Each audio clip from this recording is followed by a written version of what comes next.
بہرحال اس بات کو آج کے زمانے میں کوئی بڑے اللہ والے کوئی بات کہیں تو ان کے آگے سر خم تسلیم.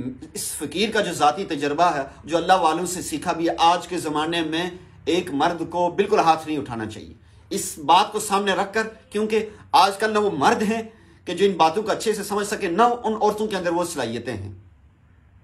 اللہ کہ کوئی بہت اللہ والا ہو اور اس کی بیگم ان کو بھی اندازہ ہو کہ اچھا جی میں اگر اس کو یہ ڈراؤں گا، اس انداز سے ہلکی سی کوئی لگاؤں گا تو یہ ڈر جائے گی، تو اس صورت میں ورنہ عمومی ہماری طرف سے صراحتاً منع ہے، فقہا کی اس قول پر صراحتاً منع ہے کہ بیوی پر ہاتھ نہ اٹھایا جائے.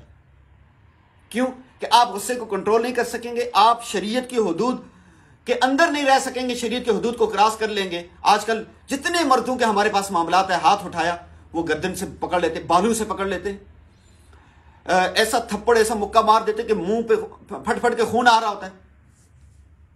یقین جانیے بعض دفعہ ایسی خواتین میرے گھر والوں کو تصاویر بھیجتی ہیں کہ یہ ہمارے شوہر نے مار کیا، میں زخم ہے، یہ زخم ہے، یہ زخم ہے. کبھی منہ پہ زخم ہے، کبھی بازو پہ زخم ہے، کبھی دھکا دے کے اٹھا کے پھینک دیا، کبھی لات مار دی، مکہ مار دیا. تو ایسے معاشرے میں کسی بھی مرد کو بالکل بھی اجازت نہیں ہے کہ دین اسلام میں ان کے لیے کوئی ایسی چیز ہے کہ وہ عورت کے اوپر ہاتھ اٹھائیں.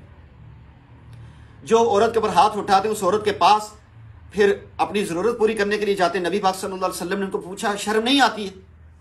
حوالہ دیا ہوا باقاعدہ. آگے دیکھیں، کسی کو حکم بنایا جائے، جو دونوں کے حکم سے مراد فیصلہ کرنے والا، جو دونوں کی بات سن کر صحیح فیصلہ کر دے. اگر ان میں یعنی یہ سارے پوائنٹ اپنانے کے بعد پھر کسی تیسرے کو فیصلہ کرنے کے لیے حکم بنا سکتے ہیں کہ بھائی وہ دونوں کی بات سنے. یہ عموماً یہ فقیر کہتا رہتا ہے کہ اگر ہسبینڈ وائف کا کسی جگہ پہ کسی چیز پہ اختلاف ہو جائے اور وہ حل نہ ہو رہا، ہسبینڈ کہہ رہے کہ یہ صحیح ہے. آج کل تو سارے مفتی ہوتے ہیں نا، ہسبینڈ الگ مفتی ہوتا ہے، بیوی الگ مفتی ہوتی ہے. ہسبینڈ الگ فلاسفر ہوتا ہے، افلاطون ہوتا ہے، بیوی الگ فلاسفر افلاطون ہوتی ہے. تو اور آج کل کے زمانے میں دیکھا ہم نے کہ بیویاں تو زیادہ ہی افلاطون ہوتی ہیں، وہ زیادہ فلاسفر اور پتہ نہیں کیا کچھ ہوتی ہیں، بڑی بڑی بلائیں ہوتی ہیں، وہ باقاعدہ دین سکھا رہی ہوتی ہیں. میرے پاس ایسے کیس بھی آئے کہ شوہر عالم مفتی ہیں اور بیوی ان کو دین سکھا رہی ہے، سمجھا رہی ہے. تو اس کا حل یہ ہے کہ اگر دونوں کا کسی معاملے میں اختلاف رائے ہو جائے شدید قسم کا اور وہ حل نہ ہو رہا ہو، تو ہسبینڈ کہے کہ میں یہ سچا ہوں اور بیوی کہے کہ میں سچی ہوں، تو اس کا حل یہ ہے کہ کسی تیسرے پریکٹیکل بندے سے، دین والا ہو، پریکٹیکل ہو، دین دنیا کی سمجھ بوجھ رکھتا ہو، نبی پاک صلی اللہ علیہ وسلم کی زندگیوں کو سمجھتا ہو، حضرات صحابہ کرام رضوان اللہ علیہم اجمعین کی زندگیوں کو پڑھا ہو، سمجھتا ہو، کچھ نیک لوگوں کی صحبت اٹھائی ہو، اور معاشرے میں پریکٹیکلی طور پر کام کرنے والے علماء صلحاء سے رابطہ کیا جائے. ہم نے دیکھا کہ لوگ بعض جائل لوگوں کو، رشتہ داروں کو، فلاں ہمارا انکل ہے، فلاں پھپھا ہے، فلاں یہ ہے، ان کے حوالے کر دیتے ہیں اور وہاں پہ سیاستیں چل رہی ہوتی. یقین جانیے سائڈ لیے جا رہی ہوتی، انصاف کے ساتھ بات نہیں کی جاتی. اگر وہ لڑکی کی طرف کا ہے تو وہ لڑکی والوں کی سائڈ لے رہا، لڑکے والا تو لڑکے والے کی سائڈ لے رہا ہوگا. ٹھوک بجا کے بات کرنا، غلطی سیدھی لگانا، سننا اور شریعت کی نظر میں غلطی لگانا، یہ بہت کم ایسا معاملہ ہے. تو برا قرآن آگے دیکھیں، اگر ان میں اتفاق و اتحاد ہو سکتا ہو فبیہا، قرآن کریم نے یہی تعلیم دی ہے. اگر اس سے بھی مسئلہ حل نہ ہو تو عورت کو پاکی کے ایسے زمانے میں ایک طلاق دے جس میں اس سے ہم بستری نہ کی ہو، تاکہ اگر رجوع کرنا چاہے تو رجوع کا حق باقی رہے. اسلام نے طلاق سے بچانے کی نہایت جامع تدابیر اختیار کرنے کا حکم دیا، اس لیے طلاق کے بڑے برے اثرات مرتب ہوتے ہیں. اس لیے اللہ تعالیٰ کو حلال چیزوں میں سب سے زیادہ طلاق مبغوض ہے. اس لیے ہم بار بار کہتے ہیں کہ ہر ممکن کوشش کی جائے طلاق کی طرف نہ جائیں، طلاق کی طرف نہ جائیں. لیکن یہ جو مبغوض ترین چیز کا معاملہ ہے، یہ اس صورت میں نہیں ہوگا کہ جب دونوں کے درمیان کوشش کی گئی اس کے باوجود نہ بنی ہو. یعنی ہسبینڈ نے بھی کوشش کی، وائف نے بھی کوشش کی کہ ان کے آپس میں ہمارے معاملات اچھے ہو جائیں، لیکن پھر بھی ان کے درمیان اختلافات شدت اختیار کرتے جا رہے تھے. پھر انشاءاللہ اللہ سبحانہ و تعالیٰ کی رحمتوں سے امید ہے کہ اللہ کا غصہ ان پر نازل نہیں ہوگا. ہاں چھوٹی چھوٹی بات پہ اٹھ کے ہسبینڈ اس نے یوں بولا، اس نے یوں کہا، ابھی اس نے یہ کیا، اس نے وہ کیا، چھوٹی معمولی سی باتوں میں اٹھ کے طلاق دینا یا بیوی کا طلاق کا مطالبہ کرنا، ایسا ہم نے دیکھا کہ واقعی یہ چیزیں سننے میں آئیں۔ آج کل تو اللہ معاف فرمائے عجیب و غریب حالات ہیں۔ مجھے کل میرے پاس ایک حضرت کے خلیفہ صاحب نے اس فقیر سے رابطہ کیا، انہوں نے کہا جی فلاں صاحب جو ہے نا وہ مولانا صاحب ہیں، اور انہوں نے شادی کی، اور شادی جو کی انہوں نے جس لڑکی سے، اور وہ فلاں کی بہن ہے، اور وہ ان سے طلاق کا مطالبہ کر رہی ہیں۔ پتہ چلا کہ 6 بہنیں گھر میں موجود ہیں، اور پہلے بھی 3-4 طلاق لے کے آتی ہیں، شادی کرتی ہیں، 6-8 مہینے بعد، سال بعد وہ سونا تگڑا لیتی ہیں، 10-12 تولے لیتی ہیں، اور اس کے بعد طلاق کا مطالبہ کر دیتی ہیں، عدالت میں خلا کا کیس دائر کر دیتی ہیں۔ اگر یہ بات سچ ہے، اگر یہ سچ ہے، ایسے تو انتہا درجے کی بدبخت عورتیں اور وہ لوگ ہیں جو یہ کام کرتے ہیں، تو برحال یہ اس کا دنیا میں بھی اس کو سزا ملتی ہے اور آخرت میں بھی سزا ملے گی۔ طلاق کی صورت میں عورت کو در در کی ٹھوکریں کھانے سے بچانے کے لیے عدت کے دنوں میں متعلقہ اور اس کے بچوں کا نان نفقہ شوہر پر لازم کیا گیا ہے۔ عدت کے دنوں میں شوہر کو چاہیے کہ اگر اس نے طلاق دی، بے شک اس کی طرف سے طلاق کا مطالبہ ہو یا آپ دے رہے ہیں، اس کو نان نفقہ دیں، اور عدت کے دنوں میں ان کا خیال رکھنا چاہیے، یعنی اس اعتبار سے انسان ہونے کے ناطے۔ شوہر غریب ہو تو حکومت خرچہ برداشت کرے گی، شوہر فقیر مسکین ہو تو حکومت خرچہ برداشت کریں گے، اور ساتھ ہی صاحب حیثیت مالداروں پر ان کی خبر گیری اور ان کے ساتھ حسن معاملہ لازم کیا گیا ہے۔ اس لیے اس بات کو ذہن میں رکھنا چاہیے کہ کبھی کسی کو طلاق ہو جائے یا خلا ہو جائے تو ان خواتین کا خصوصی طور پہ خیال رکھنا چاہیے کہ اگر ان کے ہسبینڈ ان کو خرچہ پانی نہیں دے رہے یا غریب تھے، تو معاشرے کے باقی لوگوں کا، رشتہ داروں کا فرض بنتا ہے، ان کے دوست احباب کا فرض بنتا ہے، مطلقہ یا خلا یافتہ یا بیوہ عورت ہو جائے ان کا خیال رکھیں، یہ ہم سب کے فرائض میں شامل ہے۔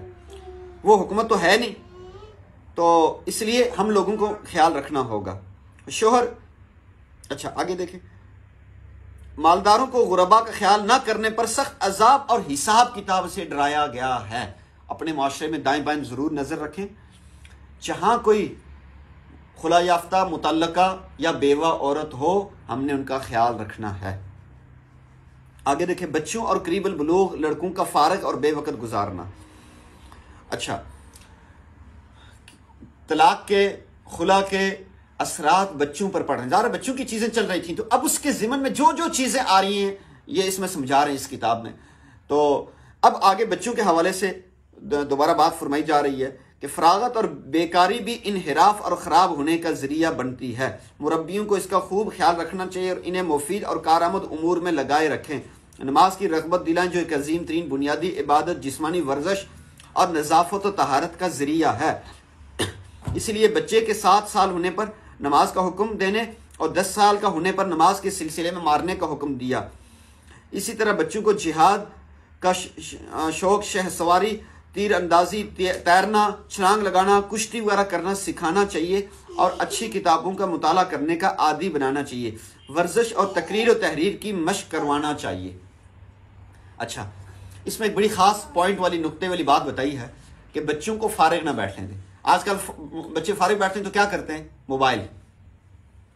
جیسے بچے فارغ بیٹھتے ہیں تو آج کے زمانے میں موبائل، اور پھر موبائل سے غلط چیزیں سیکھتے ہیں، اور موبائل سے گندی چیزیں بھی سیکھتے ہیں، اور موبائل سے ان کے ذہنوں پر غلط اثرات پڑتے ہیں۔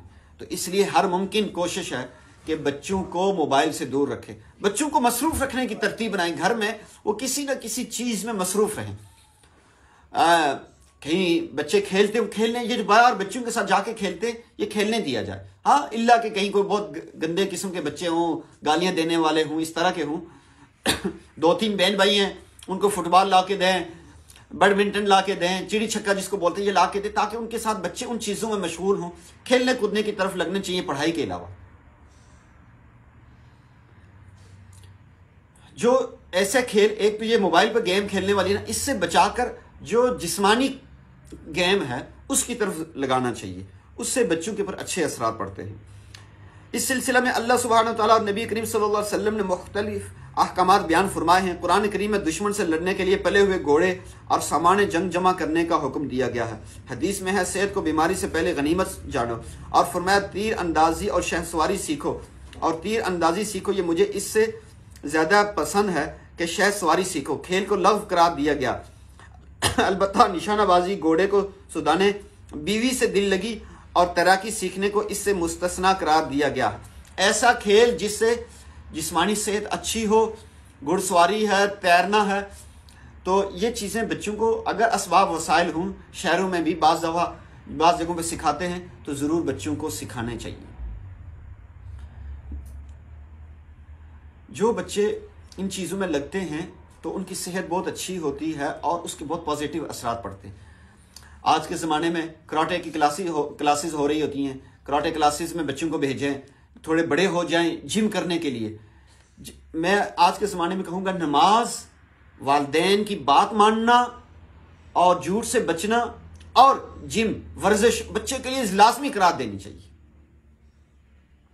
بچہ تھک گیا، اسے تھکاوٹ والے کام کروانے چاہیے۔ کوئی سامان اٹھا رہا ہے تو اس کو اٹھانے دیں، اسے اٹھانے دیں۔ یہ جو کہتے ہیں نہیں وہ وزنی ہے، اسے وزن اٹھانے دیں۔ اس طرح کے کام کرنے دیا کریں، گھر میں کام کاج کروایا کریں۔ اس سے بچوں کو کام کرنا آتا بھی ہے اور بچوں کی صحت بھی اچھی ہوتی ہے۔ دشمن کے سامنے اظہار شجاعت اللہ سبحانہ تعالیٰ کی رحمت حاصل ہونے کا ذریعہ۔ طاقتور مومن کو کمزور سے بہتر اور اللہ کا زیادہ محبوب قرار دیا گیا ہے۔ تو خود بھی ایکٹیو ہونا چاہیے، خود بھی صحت مند ہونا چاہیے اور بچوں کو بھی اس طرف رکھنا چاہیے۔ ان کی صحت کا خیال، دودھ پینا پلانا، یہ چیزیں کرنی چاہیے۔ طاقت والی چیزیں بچوں کو کھلانا، یہ لیز پاپڑ، ان سے کھلانے سے بچنے کی ہر ممکن کوشش کرنی چاہیے۔ بچے کرتے ہیں گڑبڑ، ہم بار بار روکیں، بار بار ان کے لیے دعا کریں، بار بار ان کو اچھی چیزیں بتائیں، بار بار یہ چیزیں کریں گے۔ یہ اسلامی احکام سامنے رکھ کر اولاد کو صحت مند، طاقتور، عالم بنائیے اور انحراف، بد اخلاقی اور خراب ہونے سے بچائیے۔ انشاءاللہ یہاں سے آگے پھر بری صحبت، گندے ساتھی اور دوست، یہاں سے آگے پھر پڑھیں گے۔ تو بہرحال یہ جو آخری ہم نے پیرا پڑھا ہے، اس میں بچے کی صحت کے متعلقہ، مصروفیت کے متعلقہ، بچہ فارغ نہ ہو۔ آج کے زمانے میں بچوں کو چھوڑیں، ہم نے تو دیکھا کہ بڑے بھی اگر فارغ ہوں تو شیطان ان پر بہت حملے کرتا ہے۔ خواتین خصوصاً فارغ ہوں، یہ جو آج کل گھروں میں ماسیں شاسیں آ گئی ہیں، کام شام کرتی ہیں، فارغ بیٹھی ہوتی، بیٹھ کے موبائل لیتی ہیں، تو ہم نے دیکھا کہ اس پر خواتین کے اوپر بھی بہت غلط اثرات پڑ رہے ہیں۔ اپنے آپ کو بھی مصروف رکھیں، پڑھنے پڑھانے میں، عبادت میں، نماز روزہ، اپنی چیزیں اپنی پوری ترتیب بنائیں۔ اس ترتیب کے مطابق اپنے آپ کو 100% مصروف رکھیں گے، یقین جانیے آپ کی زندگی بہت اچھی گزرے گی۔ سکون والی زندگی گزارنے کا ایک گر یہ بھی ہے کہ خود بھی اور بچوں کو بھی مصروف رکھیں۔ سب سے بہتر طریقہ یہ، مرد ہوں ان کو بھی مصروف رکھنے کی کہ وہ صبح سے لے کر شام تک مصروفیات ہوں۔ یہ جو لوگ فارغ بیٹھے ہوتے ہیں نا، فارغ بیٹھے والے بندے بندی کے ساتھ شیطان خوب کھیلتا ہے اور پھر وہ وسوسے ڈالتا ہے، وہ ادھر ادھر کی چیزیں ڈالتا ہے۔ شیطان کیا شکوک و شبہات ڈالے گا، ڈر خوف دل میں ڈالے گا، یہ ہو جائے گا، یہ ہو جائے گا، وہ ہو جائے گا۔ مردوں کو بھی پھر جو فارغ بیٹھے ہوتے ہیں تو ان کے بھی ساتھ بھی ایسے معاملات ہوتے ہیں۔ تو اپنے آپ کو بھی اور بچوں کو بھی، اپنے شوہر کو، سب کو فارغ بیٹھنے سے بچائیں۔